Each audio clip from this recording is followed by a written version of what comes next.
teatro ha sido fundamentalmente un modo de contar historias, ¿no? Pero, repito, una serie de aspectos de carácter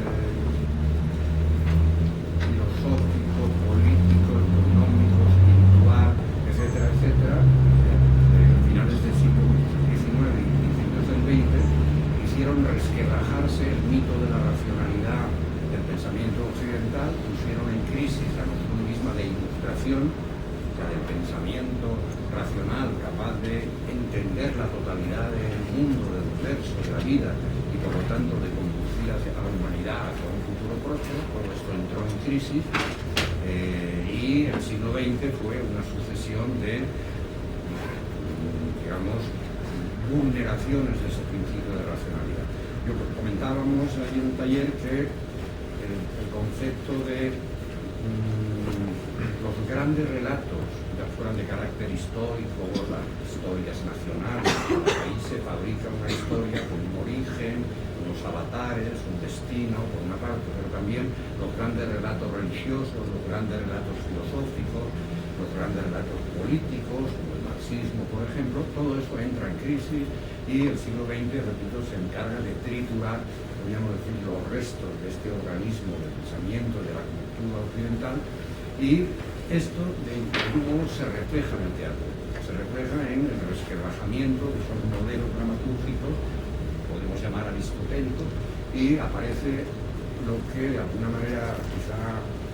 superficial se llaman dramaturgias de la fragmentación. Estuvimos trabajando, haciendo ejercicios, viendo modalidades, y yo llevo años intentando entender el porqué de ese desguace, podríamos decir, de ese representacional que significa el teatro, y entender simultáneamente los fenómenos del teatro llamado postdramático, del teatro de la no representación, de la performance, todas estas modalidades que de alguna manera son en la práctica una negación, ¿no? Y a veces una negación, digamos, programática de toda una concepción del teatro y sobre todo del texto dramático que tiene una tradición, pues, de 25 siglos en Occidente, que ya fue puesta en crisis, ¿no?, a lo largo del siglo XX, pero que ahora parece ser objeto de una carnicería por parte de determinados creadores, ¿no? Afortunadamente, las artes sobreviven a los atentados permanentes de los artistas, ¿no? Se fertilizan y se rejuvenecen, ¿no?, con esa especie de asesinato del padre o de la madre, y el teatro de texto, el teatro dramático, la literatura dramática sigue teniendo muy buena salud, y lo que es más interesante, sigue siendo a menudo un desafío a la puesta en escena. Muy a menudo aparecen textos que cuestionan la aparente, digamos, prepotencia de directores creadores, ¿no?, que trabajando con su equipo y con artistas de distintas procedencias estéticas generan obras sin pasar por la escritura, ¿no? Entonces es curioso porque ya larga carrera como autor y director, entre otras cosas, a menudo me siguen encontrando textos que cuestionan toda mi experiencia como director. O sea, son textos que realizan una auténtica, también, digamos, un atentado a esa especie de capacidad del director de organizar todos los códigos según principios, ¿no?, absolutamente anárquicos, en el sentido de no sometidos a una pauta. Lo más interesante es que si revisamos el teatro de la segunda mitad del siglo XX, es cierto que el teatro evolucionó a partir del impulso de grandes directores creadores, ¿no?, como Peter Brook, Luca Ronconi, Giorgio Strehler, Pina Bausch, Marian Musquin o Tomás Cresca. Podríamos hacer una lista de directores que pusieron en crisis el concepto tradicional de texto, el concepto tradicional de literatura dramática, de obra de alguna manera autosuficiente y destinada a perdurar, ¿no? Pero lo que se olvida a menudo es que hubo también una serie de autores de líneas textuales que pusieron en crisis, ¿no?, la hegemonía del director de escena y obligaron a replantearse muchos aspectos de la teatralidad. Por ejemplo, el teatro de Beckett fue una auténtica época puesta, digamos, puesta en cuestión, ¿no?, de todo un concepto del teatro como espectáculo, cuando vemos en los textos de Beckett que la pausa, la inmovilidad, el vacío, la actitud,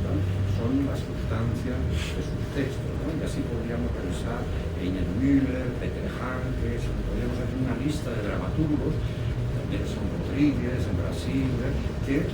obligan a la puesta en escena a reinventarse, a recrearse. De manera que en esa permanente polémica entre directores y autores, el teatro que se crea desde la escena y el teatro que se crea desde la soledad del gabinete, no hay por qué declarar vencedores ni vencidos, ¿no? Es un permanente cuestionamiento, y yo creo que por eso el teatro progresa. Bueno, vamos ya, dejaremos ya ir haciendo una inserción en el terreno de la conferencia, pero de los términos que he empleado antes, el concepto de mímesis, ¿no?, y de, por lo tanto, empatía, identificación, atraviesa como un hilo rojo toda la historia del teatro, y muy particularmente el teatro del siglo XX,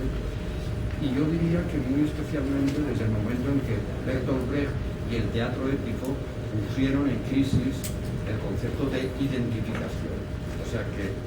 el espectador se identifica, ¿no?, con el sufrir, el padecer y el hacer del personaje,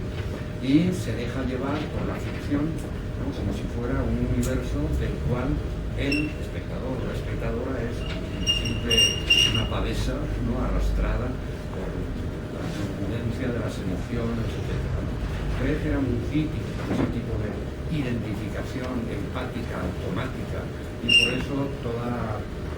poética del teatro épico, ¿no?, los aspectos de distanciación, etcétera, etcétera. Pero también el propio Beckett decía que la emoción no estaba prohibida en el teatro, sino solamente la emoción caduca, automática, ¿no?, porque hay emociones que llevan a la acción, que llevan a la lucha, ¿no?, otras que son estériles. De manera que ese tema de la empatía, de la identificación emocional, está, digamos, sobrevolando la estética teatral, y tiene que ver con, vamos, por lo menos en mi trabajo, con un territorio que la neurociencia nos está revelando, que es muy fascinante, tiene un gran futuro, que es lo que se llama las neuronas espejo. Finalmente, creo que los teatreros, si nos dedicamos a estudiar también en el ámbito de las ciencias, como creo que tenemos que hacer,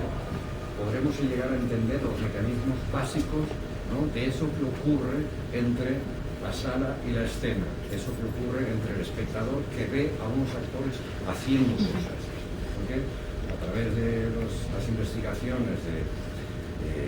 Parma, Risolatti primero, etcétera, una serie de investigadores, se ha visto que tenemos, los seres humanos y también los primates superiores, de quienes estamos muy cerca, y quizá otras especies,